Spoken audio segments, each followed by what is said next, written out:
बारू सनम जाके यवा के अपना प्यार पाके, उस बारू सनम जाके यवा के अपना प्यार पाके।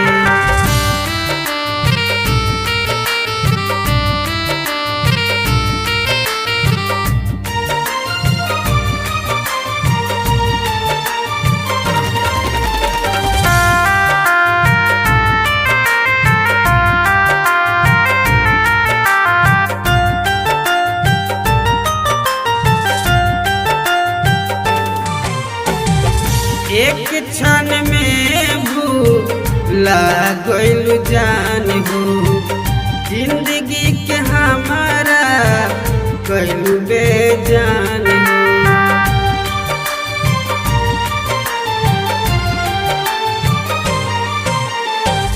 एक क्षण में भूला गइलू जान हो, जिंदगी के हमारा कइलू बेजान हो। एको बेरी हमके ना देखलू, दिलवा के कचरा में फेंकलू। हम का करब पछता के, गलती कइनी तो से दिल लगा के। से रही सनम जाके यवा के अपना प्यार पाके।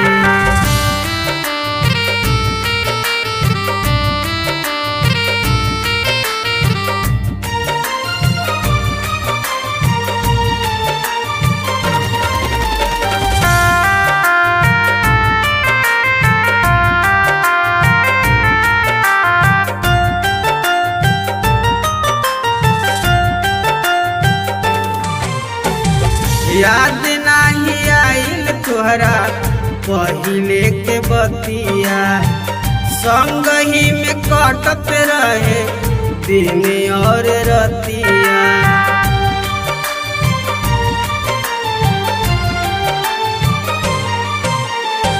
याद नहीं आइल तोहरा पहिले के बतिया, संग ही में कटत रहे दिन और रतिया।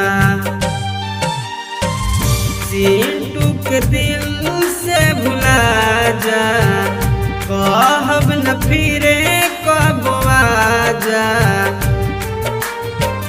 ठीक नहीं कइलू रुला के यवा किसन के प्यार पाके, उस बारू सनम जाके यवा के अपना प्यार पा।